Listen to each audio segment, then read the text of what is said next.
Marcus didn't know that the small plastic fob hanging from my keychain wasn't for a garage door. He saw it every day for 6 months, sat right there on the soapstone counter next to my morning coffee, and he never once asked what it was. If he had, I might have told him it was a hardware-encrypted RSA token, a digital skeleton key that allowed me to bypass the front door of every major financial institution in this country. But Marcus didn't ask.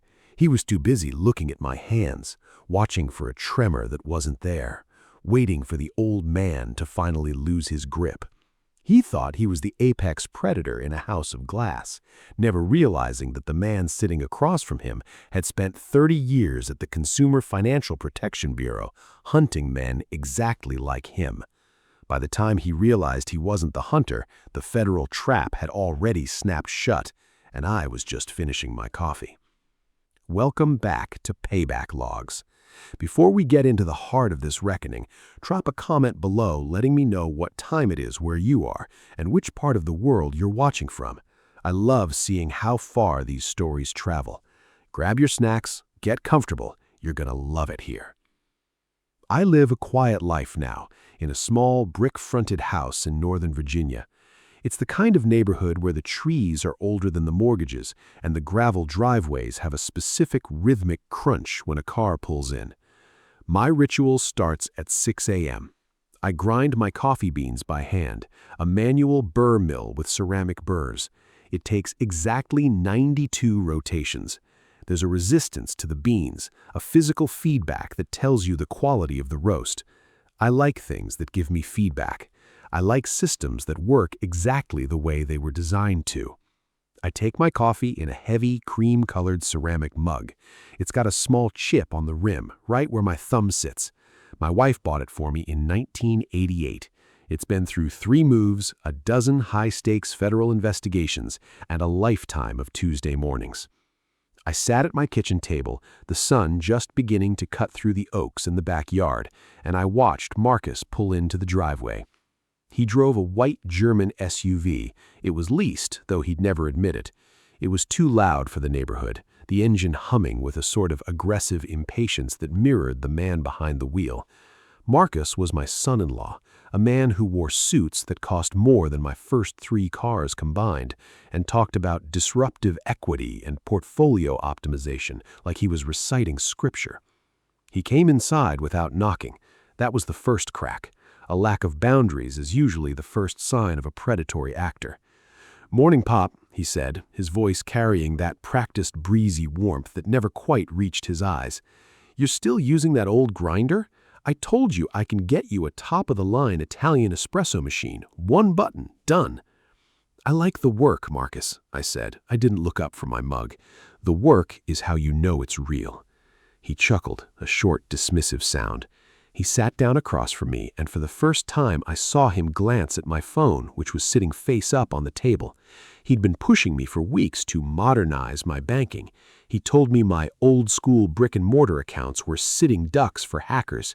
He'd offered to set up a centralized wealth management app on my phone, a dashboard, he called it, so he could help me keep an eye on things. "I stayed up last night looking at those security protocols we talked about," he said, leaning in.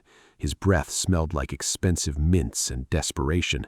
"Your main brokerage account, it's still on a legacy system, Pop. If someone gets your password, they can sweep the whole thing before you finish your morning brew.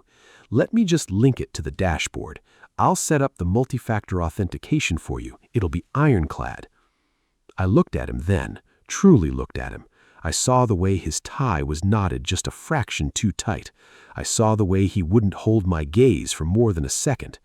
I've sat across the table from CEOs of predatory lending firms who were facing 5 years in Danbury, and they had the same twitch in their jaw. "You think I'm at risk?" I asked softly. "I know you are," he said, his voice dropping to a conspiratorial whisper. "The world is getting faster, Pop. You've earned this retirement. You shouldn't have to worry about the plumbing of your finances. Let me handle the heavy lifting." I reached out and slid my phone toward him. It was a calculated move. In my line of work, we call it controlled disclosure. Give the target a small win to see what they do with the leverage. "If you think it's best, Marcus," I said. He grabbed the phone with a speed that was almost unseemly. His fingers flew across the screen. I watched the reflection in his glasses. He wasn't just setting up an app. He was installing a remote access Trojan disguised as a wealth management tool. He thought he was being slick. He thought I was seeing a modern dashboard. What I was actually seeing was a man committing a felony under the Computer Fraud and Abuse Act in my own kitchen. "There," he said, sliding the phone back. "You're all set. I put a small test transfer through, just $50, to make sure the pipes are clear. It went to a secure holding LLC I use for family estates. It'll be back in your account by noon." I looked at the screen. A notification popped up. A transfer of $50 to M Alpha Management Group. I felt a cold, familiar stillness settle in my chest. It wasn't anger. Anger is messy. This was the quiet dread of a man who has just seen the first drop of blood in the water. I knew Marcus was in trouble. I knew he was underwater on his consultancy business, but I hadn't realized he was willing to hunt inside his own house. "Thanks, Marcus," I said, my voice as level as a carpenter's line. "I appreciate you looking out for me." "Any time, Pop," he said, standing up. He patted my shoulder, a heavy, condescending gesture. "We're family. That's what we do." He walked out, the gravel crunching under his tires as he sped away. I sat there for a long time, the chipped mug cold in my hand. I reached into my pocket and pulled out the RSA token. I hadn't used it in 2 years. I pressed the button. 6 digits flickered to life in green liquid crystal. I closed the kitchen door. I turned the deadbolt. I waited. The following week was a masterclass in psychological warfare. Marcus started dropping by more often, usually around dinner time. He'd bring over a bottle of wine I didn't want or a bag of expensive groceries, acting like the dutiful son-in-law. But the conversations always had a jagged edge to them. "You're looking a little tired, Pop," he'd say, leaning against my doorframe. "Did you forget to take your vitamins again? I noticed the bottle on the counter hasn't moved since Tuesday." It was a lie. I take my vitamins every morning at 7:15 a.m. right after I feed the birds. But Marcus wasn't talking to me. He was building a narrative. He was planting seeds of doubt, hoping they'd sprout into a forest of confusion that he could use to hide his movements. In my old life, we called this grooming the witness. He was making sure that if I ever complained, he'd already established me as unreliable. On Wednesday, he called me, his voice sounding panicked. "Pop, did you try to move money out of the Vanguard account today? I got an alert on the dashboard. It looked like you were trying to wire funds to a furniture store in Florida. I had to flag it and block it. You have to be careful with those phishing links, man." I hadn't touched the Vanguard account. I hadn't even looked at the phone Marcus had secured for me. "I don't remember doing that, Pop," I said, keeping my voice thin and slightly wavering. I wanted him to feel the success of his lie. I wanted him to believe the gaslighting was working.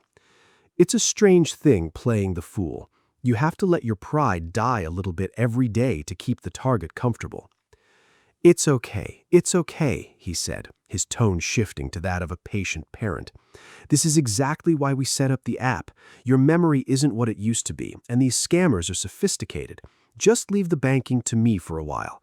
I'll handle the bills, make sure the property taxes are paid. You just focus on Leo and your planes." I sat in my leather armchair after he hung up, my small black moleskin notebook open on my knee.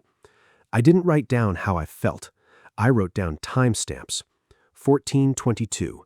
Marcus claims unauthorized wire attempt. No such attempt exists on my end. Objective, establish pattern of cognitive decline. 18:45. Marcus mentions forgetting vitamins. Objective, behavioral gaslighting. I watched him from the window the next evening. He was standing on my porch talking to my neighbor, Mrs. Gable. I could see him shake his head sadly, pointing back toward my house. I couldn't hear the words, but I knew the script. He's having a rough patch, getting a bit confused. We're looking into some specialized care. He was isolating me. In the regulatory world, we call this the pre-seizure phase. You discredit the victim so that when the money disappears, no one believes the victim's account of how it happened. It's a textbook move used by crooked financial advisors and sweetheart scammers. Marcus thought he was being clever. He didn't realize that every time he lied to me, I was filing it away in a mental folder labeled intent and scienter. In a federal court, scienter is the intent to deceive, manipulate, or defraud. Marcus was giving me all the evidence I needed wrapped in a bow of family concern. He came in later that night looking through my mail. He didn't even ask. He just picked up a statement from my pension fund and started flipping through it. "Pop, this pension, it's a bit stagnant, don't you think?" he asked, not looking at me. "I've got a friend at a private equity firm. They're seeing 15% returns on some distressed debt instruments. We should think about rolling this over. It would give you a lot more breathing room for Leo's future." "I like the pension, Pop. It's steady, like the house." He sighed, a long, theatrical sound of frustration. "Steady is just another word for shrinking in this economy. You have to move with the market, or the market moves over you. Just think about it. I'll bring the paperwork over this weekend." I nodded slowly. "I'll think about it." He smiled then. It was a sharp, hungry smile. He thought the wall was down. He thought he'd finally worn me away. He had no idea that I was counting the seconds until he left so I could log back into the real systems, the ones he couldn't see. If you've made it this far, do us one quick favor. Subscribe. A lot of people watch without ever doing it, but it costs you nothing and means everything to us. Thank you, genuinely. That Friday night, the house felt heavier than usual. The silence had a texture to it, like old velvet, thick and slightly dusty. I went into the den and sat at the desk that used to be hers. Martha. I only say her name when the house is empty. It feels too heavy to carry into a room full of people. She's been gone for 3 years, but her presence is woven into the floorboards. I opened the bottom drawer of the desk, the one that still smells faintly of the lavender sachets she used to tuck into her stationery. I pulled out the ledger. It was a simple, blue-bound book. Martha wasn't a federal investigator, but she had the soul of one. For 40 years, she tracked every cent we earned. She wrote in a neat, flowing script, using a fountain pen with deep blue ink. I turned to the back pages. The last entries she made were from the months before the cancer took her. Even then, her hand was steady. She'd written, "For Leo's 529, $500. For the garden, $60. For the future, everything else." We didn't come from money. I grew up in a town where the only thing that grew was the debt at the company store. Martha worked as a school teacher for 32 years. Every dollar in my accounts was a Saturday we didn't go out, a vacation we took in a tent instead of a hotel, a choice we made together to build something that would outlast us. I ran my fingers over her handwriting. The paper felt slightly rough. The ink raised just a fraction of a millimeter. I could almost hear her humming that old jazz standard she loved, something low and melodic, the sound of a woman who was at peace with her world. It was a grounding sound, one that reminded me why I was sitting in the dark with a digital skeleton key in my pocket. She built this. We built this. And now Marcus, a man who had never broken a sweat over a ledger in his life, was trying to treat our life's work like a piggy bank for his ego. He saw stagnant funds. I saw 40 years of Martha's early mornings. He saw distressed debt. I saw the security she wanted for her grandson. I remembered the way she looked at Leo when he was born. She held him like he was made of spun glass. "He's going to have the world, Arthur," she'd whispered to me. "We'll make sure of it." A man like Marcus doesn't understand the sanctity of a legacy. To him, money is just a score in a game he's losing. To me, it's the physical manifestation of my wife's time on this earth. It's the hours she spent grading papers and the Sundays she spent planning our future. You don't steal that. You don't touch that. I sat there in the dark for a long time, the ledger open on my lap. The grief didn't feel like a weight anymore. It felt like an edge. It felt like a blade that had been tempered in the cold and now was ready to cut. I realized I had been waiting for him to prove me wrong, to show a shred of the integrity my daughter claimed he had, but he hadn't. I wasn't just defending my bank account, I was defending the only thing Martha had left to give. I closed the ledger. I put it back in the drawer, right next to the lavender. I stood up and walked to the kitchen. I didn't turn on the lights. I didn't need to. I knew every inch of this house. I went to the basement, to the small, climate-controlled room where I keep my old files, and the one piece of technology I never let Marcus touch. I turned on the ancient IBM ThinkPad, the one with no Wi-Fi card, the one I used for dark work that required total isolation from the web. The screen flickered to life, casting a harsh blue glow over my face. I reached into my pocket and pulled out the RSA token. "I'm sorry, Martha," I whispered into the dark. "I'm going to have to be the man I was before I retired, just for a little while." The ghost of her humming seemed to fade as the hard drive heard. It was time to stop being a father-in-law. It was time to be a senior investigator. I opened the first encrypted folder. I began to type. Saturday morning, 2 a.m. The world was asleep, but the digital veins of the financial system were pulsing. I had the RSA token synced. I had my old credentials still active for another few months as part of my consultant emeritus status with the Bureau. I didn't go through the front door of the banks. I went through the back, the regulatory portals designed for the CFPB to monitor systemic risk and consumer exploitation. I started with the dashboard Marcus had installed on my phone. I traced the API calls. It was exactly what I thought. A mirrored interface. When I logged in, it wasn't going to my bank. It was going to a server hosted in a non-extradition jurisdiction, which then sent a masked request to my actual bank. Marcus was intercepting my credentials in real time. He was essentially a man in the middle, standing between me and my own life. Then I looked at M Alpha Management Group.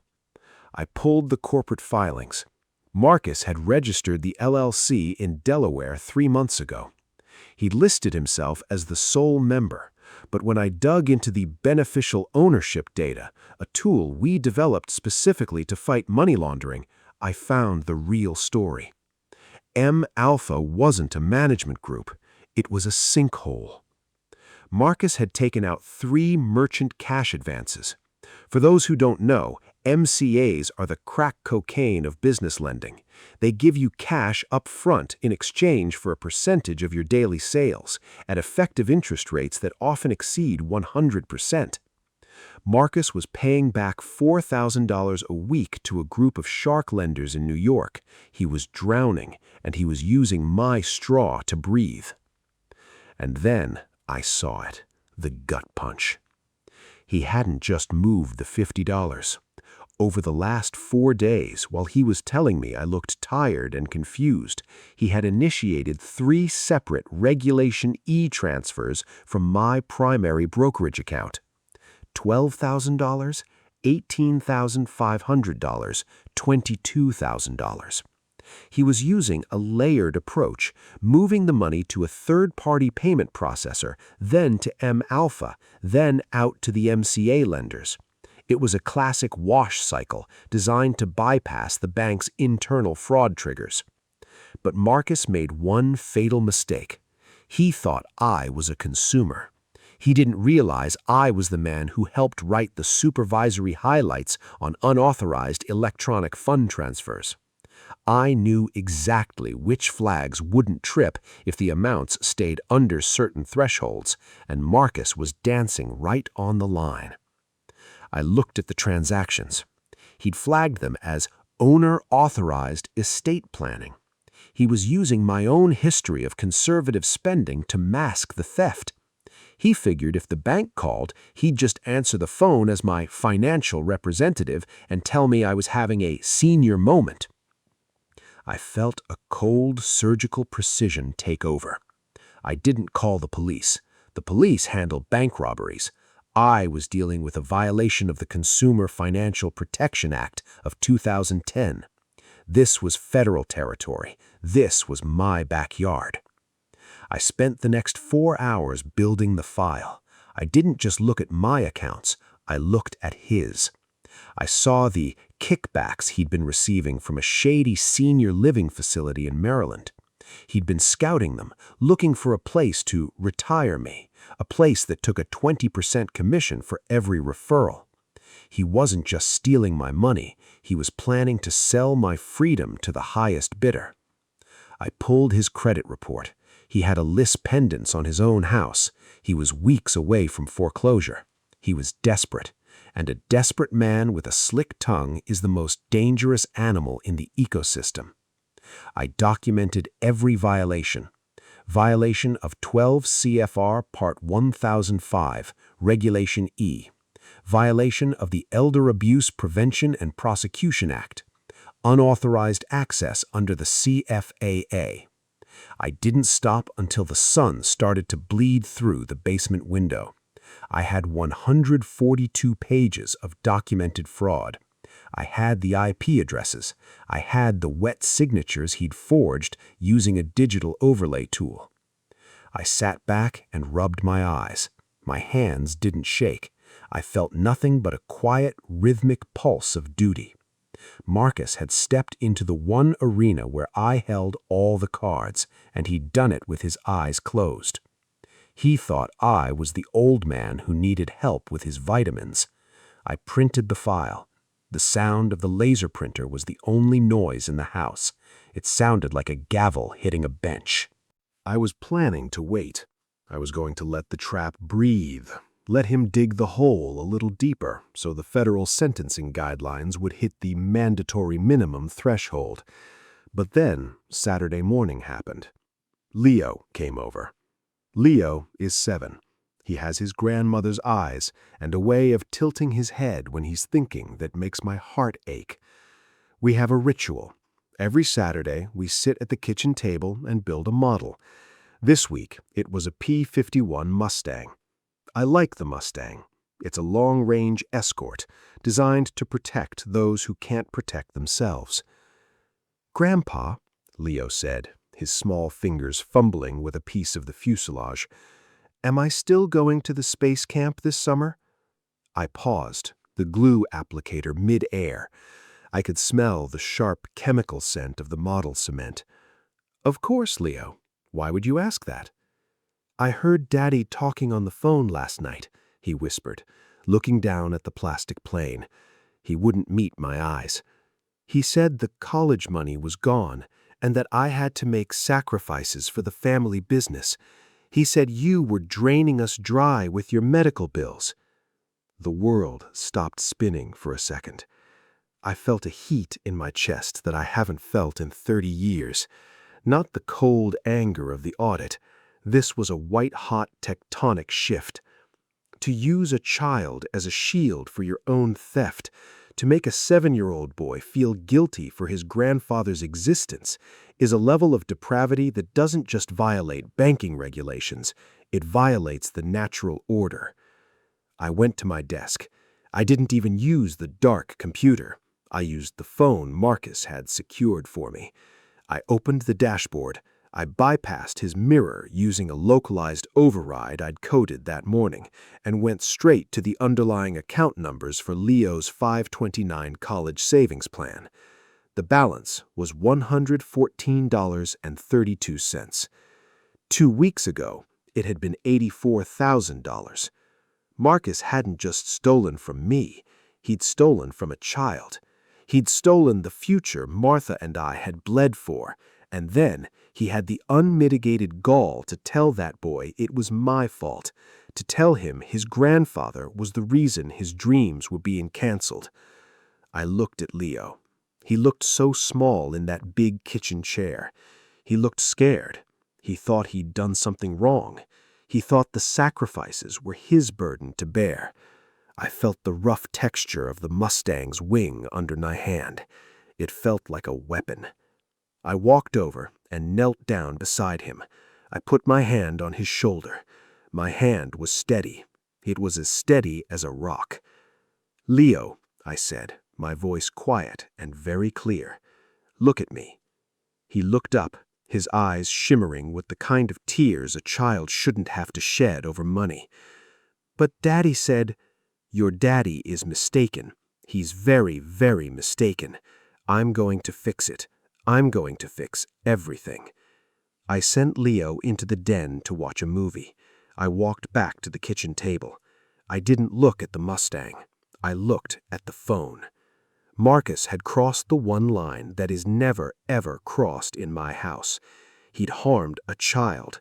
He'd used the secondary victim strategy to create emotional leverage, a tactic used by the most sociopathic debt collectors in the business.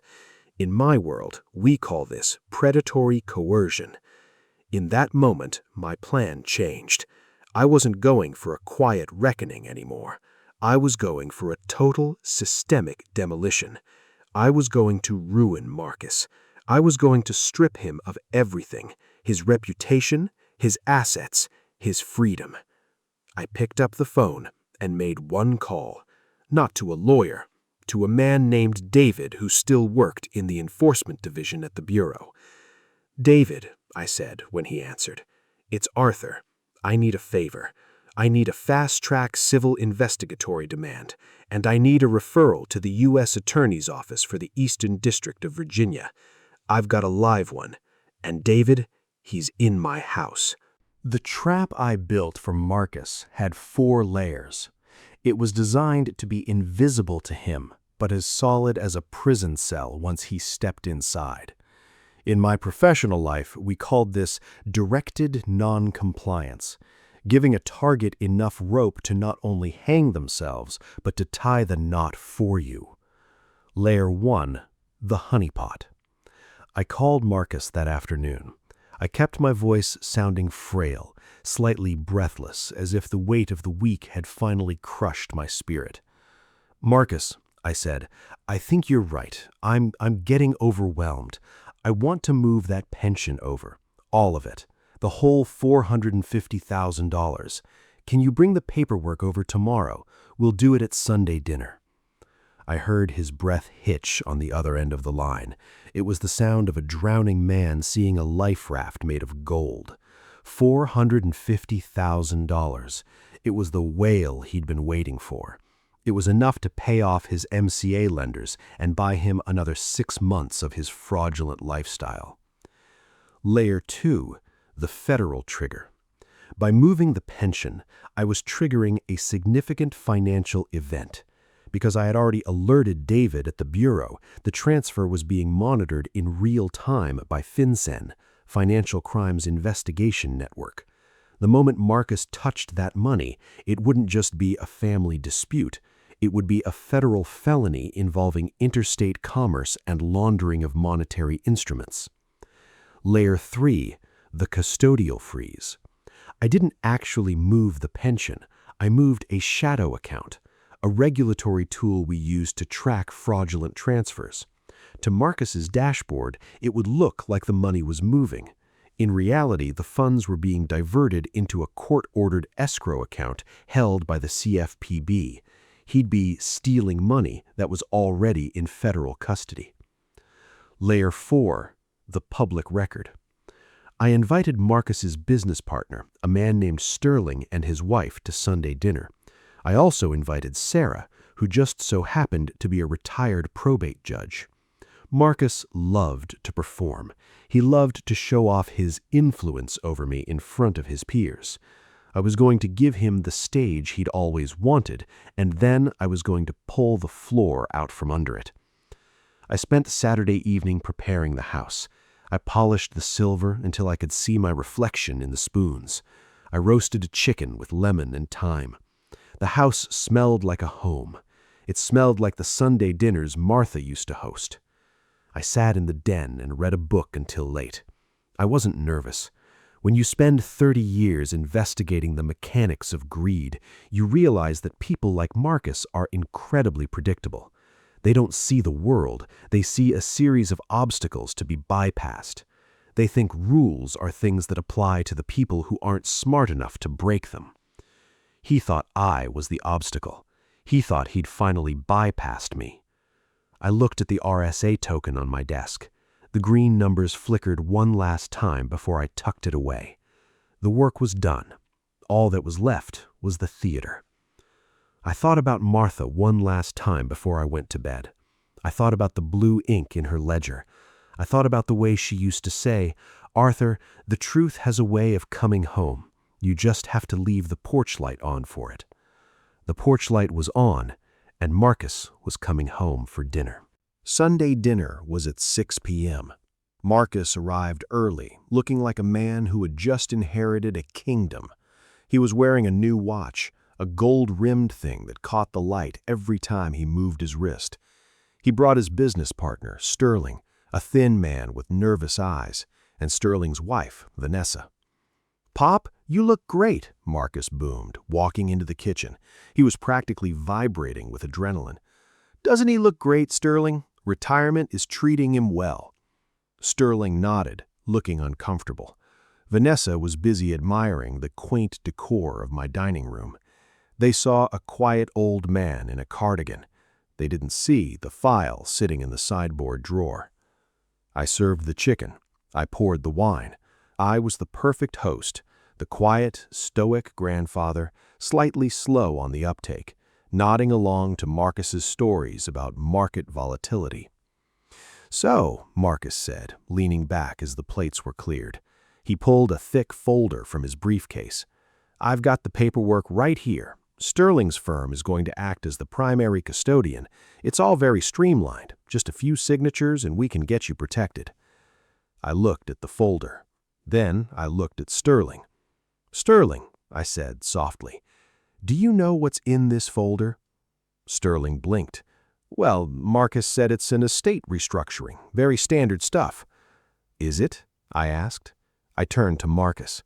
"Marcus, before I sign this, I have a few questions. About the dashboard."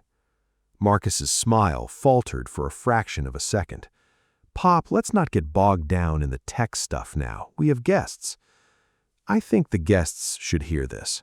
I stood up and walked to the sideboard. I picked up my own folder, the 142 pages I'd printed in the basement. I was looking at the dashboard this morning. I noticed a few things. I noticed that $52,500 has been moved out of my brokerage account in the last week. I noticed it went to a company called M Alpha Management. The color started to drain from Marcus's face. "Pop, you're confused. That was for the estate fees we talked about." And I noticed that Leo's 529 account is empty. $84,000. Gone. It seems it was used to pay off some merchant cash advances in New York, a company called Fast Cap Solutions. Do you know them, Marcus? Sterling looked at Marcus, his eyes wide. "Marcus, what is he talking about?" "He's old," Marcus shouted, his voice cracking as he stood up, knocking his chair back. "He's losing it. I told you, he's having senior moments. Pop, sit down. You're embarrassing yourself." "I'm not the one who's embarrassed, Marcus," I said. I looked toward the den. "Sarah?" Sarah, the retired probate judge, walked into the room. She was holding a digital tablet. "Marcus," she said, her voice like ice, "I've spent the last hour reviewing the digital logs Arthur provided. I've also been in contact with the State Bar and the Financial Industry Regulatory Authority. They're very interested in your estate planning techniques." Marcus looked like he wanted to bolt. He looked at the window, then the door. "This is a setup," he hissed, turning on me. "You're a senile old man. Nobody's going to believe you over me. I have power of attorney." "No, Marcus," I said. "You thought you had power of attorney. But you see, I was a senior investigator for the CFPB for 30 years. I don't sign documents I haven't vetted. The power of attorney you had me sign last month, that was actually a self-directed disclosure of financial conflict form. You signed it too. It's a legal confession that you have a personal interest in my assets." I walked around the table until I was standing right in front of him. I was shorter than him, but in that moment, he looked small. "You stole from my wife," I said, my voice dropping to a whisper that carried more weight than his shouting. You stole from my grandson. You thought I was a target because I was quiet. You thought I was weak because I was kind. I pulled my phone out and pressed a button on a specific app. You can come in now, David. The front door opened. 2 men in dark suits walked in. One of them was David. Marcus Thorne, I'm with the CFPB Enforcement Division. This is Special Agent Miller from the U.S. Attorney's Office. We have a warrant for your records and a civil investigatory demand regarding the exploitation of a protected senior. Marcus collapsed back into his chair. He didn't look like a disruptor anymore. He looked like a man who had finally run out of road. Sterling, David said, turning to the partner, I'd suggest you find a very good lawyer. We'll be at your office at 8 a.m. tomorrow. Sterling didn't even look at Marcus. He just stood up and walked out, followed by his wife, who was white as a sheet. The room was silent for a long time. The only sound was the ticking of the clock on the mantel, the one I wind every Sunday. You're a monster, Marcus whispered, looking at me with genuine hate. No, Marcus, I'm a federal investigator. And you're just a bad investment. I watched them lead him in handcuffs. No raised voices, no drama. Just the quiet, heavy click of the door closing. It's been 6 months since that Sunday dinner. The legal system moves slowly, but when it has a federal wind at its back, it's relentless. Marcus took a plea deal. 3 years in federal prison for wire fraud and elder exploitation. He lost his house, his car, and his license to ever work in the financial sector again. My daughter is divorcing him. She's hurting, but she's safe. And more importantly, she finally knows the truth. She looked at the blue ledger I showed her, and she finally saw the man her husband really was and the woman her mother had been. The money is back. All of it. The CFPB's Victim Relief Fund fast-tracked the restitution, seizing Marcus's remaining assets and his interest in that shady LLC to make the estate whole. Leo's 295 is fully funded again. He's at space camp this week. He sent me a postcard yesterday. It has a picture of a rocket and says, "Grandpa, I'm going to be a pilot," just like the Mustang. I'm sitting at the kitchen table now. The morning sun is hitting the same spot on the soapstone counter, illuminating the dust motes dancing in the air. I've got my manual grinder out. 92 rotations. The resistance of the beans feels good today. It feels like the world is giving me back exactly what I'm putting into it. No more, no less. I take a sip of coffee from the chipped mug. I look out at the garden. The lavender is coming in thick this year, despite the early frost. It's a deep, vibrant purple, exactly the color Martha loved. I think she would have liked the way it turned out. She always did appreciate a well-balanced book. I don't need the RSA token anymore. I put it back in the drawer, nestled right next to the blue ink ledger. The files are closed. The audit is complete. People ask me sometimes if I miss the work, if I miss the hunt. I tell them I never stopped working. The job isn't about the badge or the subpoenas. It's about making sure the people who build things get to keep them. It's about making sure the quiet voices aren't drowned out by the loud ones who think they can take whatever they want. I set the mug down slowly. The house is quiet. The birds are fed. The ledger is balanced. I think I'll go for a walk now. The gravel is waiting for me. And the work is finally done.